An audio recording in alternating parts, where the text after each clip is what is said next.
Richard Elmore es uno de los expertos más reconocidos en los Estados Unidos en temas de educación, un referente cada vez que se discuten estos temas, y hoy precisamente está visitando Chile justo cuando, claro está, el tema de la reforma educacional es tal vez el más importante en la agenda nacional. Por eso queremos conocer su opinión acerca de los temas que también se discuten aquí en Chile. Mr. Elmore, thank you for being here in CNN Chile. My pleasure. Thank you. ¿Qué es lo que más le ha sorprendido respecto al debate que se está llevando a cabo en este momento en Chile sobre la reforma educacional?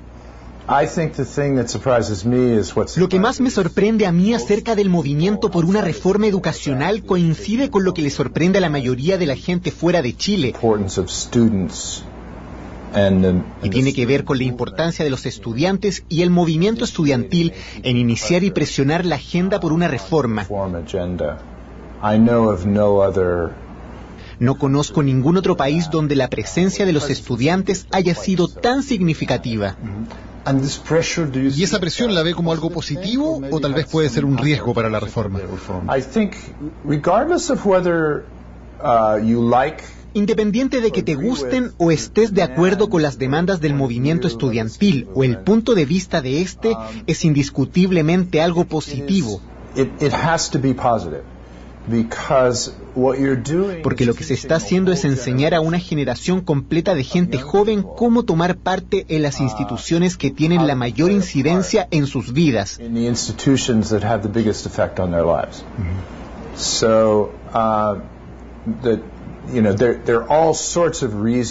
Hay muchas razones por las cuales uno podría no estar de acuerdo con la naturaleza del movimiento y sus objetivos, pero también es importante tener en cuenta que se está creando una generación de personas comprometidas y que están muy informadas respecto a cómo hacer que las instituciones que juegan un rol directo en sus vidas sean más efectivas. En Estados Unidos, ¿sería factible pensar que un movimiento estudiantil pudiese engendrar una reforma educacional?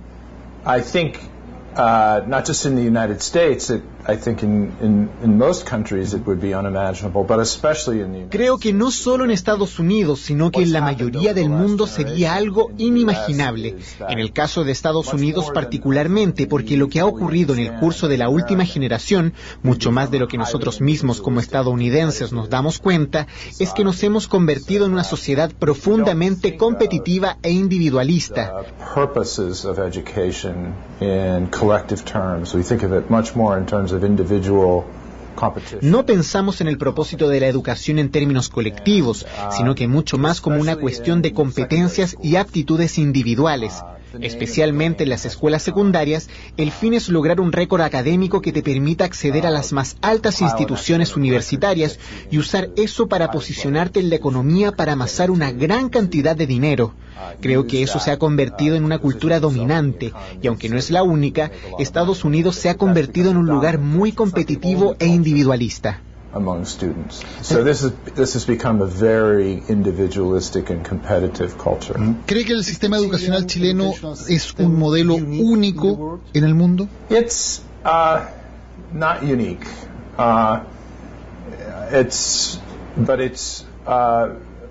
No es único, pero un caso especial de problemas recurrentes.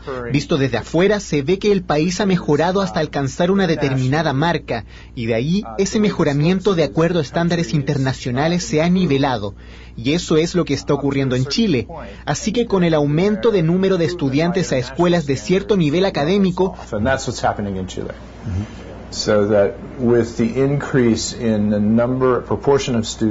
lo que ocurrió bajo mediciones internacionales es que el desempeño ha mejorado y ahora se estabilizó. Así que en América Latina y los estratos más bajos según los parámetros internacionales, yo diría que hay muchas similitudes entre lo que está ocurriendo en Chile y en Estados Unidos en estos momentos. I would say that there are a lot of similarities between what's going on in Chile and what's going on in the US right now. El sistema educacional en Chile es efectivamente un experimento neoliberal, como dice el gobierno. Well, I think to some degree that has to be true because things happened in Chile. Creo que hasta cierto punto ese argumento debe ser cierto, porque lo que ha ocurrido en Chile después de 1981 no ocurrió en ningún otro lado. Me refiero a la introducción efectiva de un sistema de voucher, el cual es un ejemplo extremo. Así que hasta cierto punto creo que sí, pero por otro lado hay muchos países que utilizan una combinación de incentivos públicos y privados como parte regular en la dirección del sistema. Governance of the system. I think of Australia, which has public funding for public schools, private schools. Pienso en el caso de Australia, donde las escuelas públicas, privadas, independientes e incluso aquellas pertenecientes a la archidiócesis católica reciben financiamiento estatal en una escala gradual, de tal modo que no todas ellas reciben el mismo monto.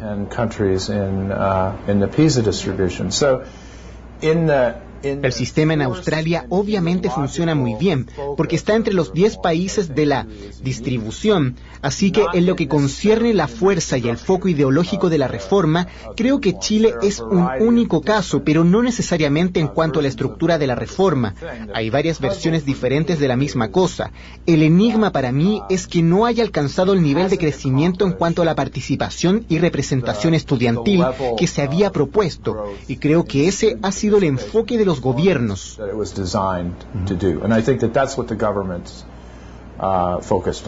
La existencia, como en Chile, de colegios que lucran y reciben financiamiento estatal, ¿es algo positivo o algo negativo para la educación?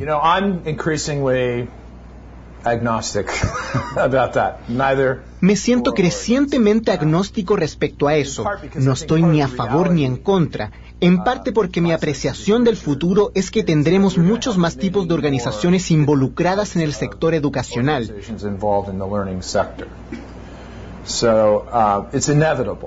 Es inevitable que una entidad con fines de lucro de uno u otro tipo esté sumamente involucrada en el sector de aprendizaje educacional. ¿Y que éstas reciban financiamiento del Estado?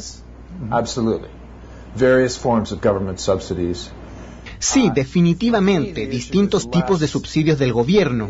Para mí el asunto tiene que ver menos con una cuestión ideológica respecto a si es o no correcto llevarlo a cabo como un asunto de política pública que será inevitable.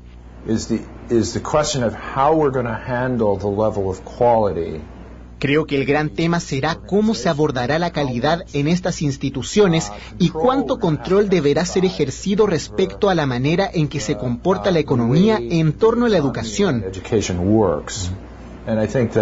Pienso que eso será determinante en relación a si las organizaciones privadas mejoran o no en el sector.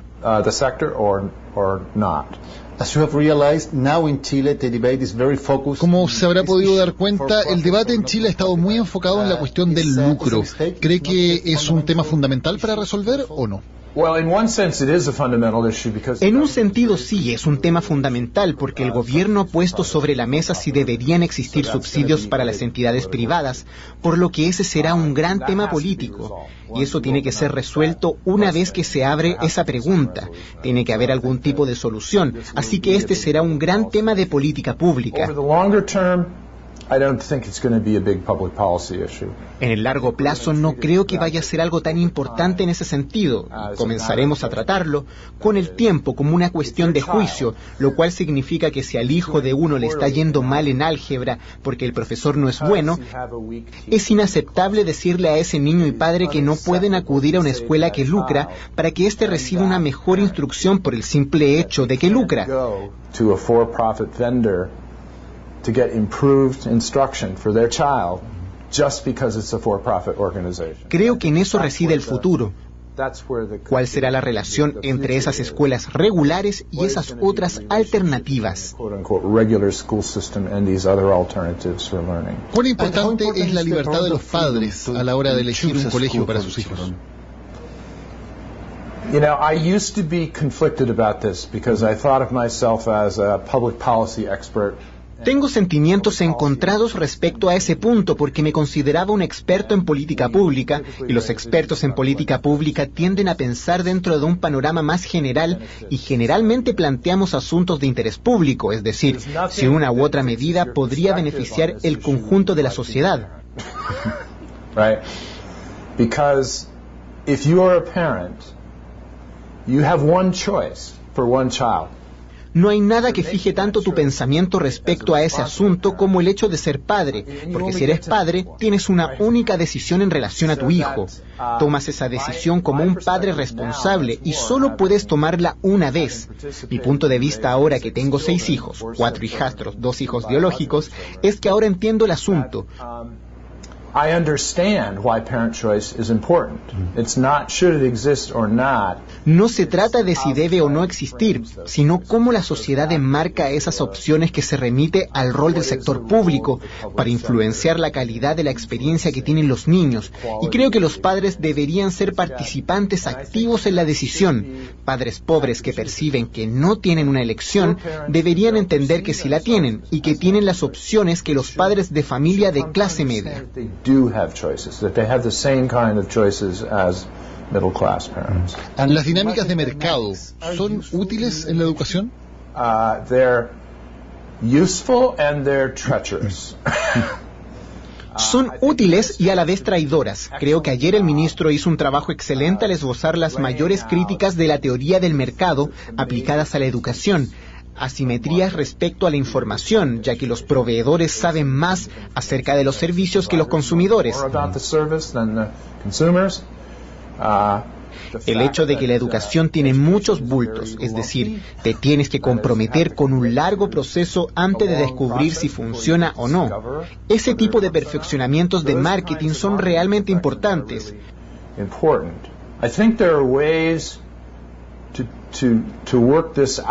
Creo que hay formas de llegar a una solución y pondría a Australia como un ejemplo de una sociedad que ha conseguido escuelas públicas, privadas, sin fines de lucro, religiosas e independientes, relacionándolas unas con otras a través del tiempo, de tal modo que proveen un producto bastante uniforme de alta calidad. Mi propia teoría en relación a eso es que han invertido profundamente en recursos humanos para la educación, es decir, están entre los mejores profesores del mundo. ¿La educación debería ser financiada principalmente a través de impuestos o a través del pago de matrícula por parte de los padres? Desde mi punto de vista personal, la educación es un bien público, al menos en la básica y para algunos propósitos a nivel universitario. Es importante para el crecimiento y desarrollo de la sociedad en términos económicos, sociales y políticos.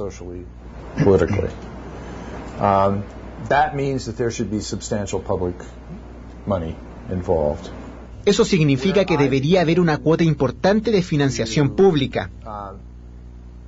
Donde comienzo a percibir más matices es a nivel básico y al principio de la secundaria, donde creo que debería haber financiación completa para las escuelas públicas. For fundamental publicly provided schools there should be full funding.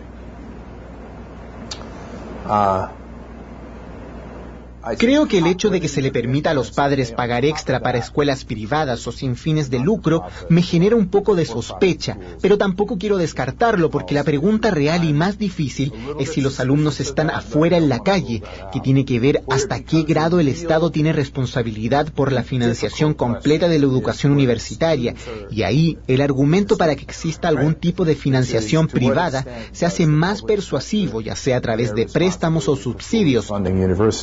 And there the argument for some kind of private funding becomes more compelling, either through loans and grants. Porque el propósito principal de la educación superior a ese nivel es reforzar las opciones de la gente, y esas opciones tienen consecuencias económicas, y se financia por completo la educación universitaria, le quitas gran parte del derecho a los estudiantes de tomar sus propias decisiones y permites que operen en un sistema relativamente indisciplinado.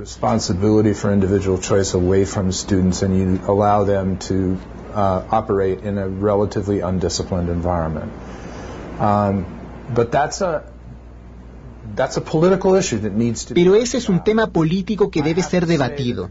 Debo decir que los países en el norte de Europa que financian por completo la educación universitaria han tenido que enfrentar algunos problemas muy complicados ligados al presupuesto, porque es muy caro. Han tenido que racionar el acceso porque el sistema universitario se hace extremadamente caro y los estudiantes demoran más en egresar porque hay un incentivo menor, por lo que creo que debemos mirar todo aquello como posibles consecuencias. because there's less of an incentive. So I think that we should be looking at these as possible consequences. Richard Elmore, muchas gracias por esta entrevista con CNN Chile. Esta fue la conversación con Richard Elmore, un referente en políticas de educación en los Estados Unidos, que nos está visitando y nos entrega entonces su mirada sobre la educación chilena en un momento en que se discute una reforma educacional de gran impacto. Sigan en la sintonía de CNN Chile.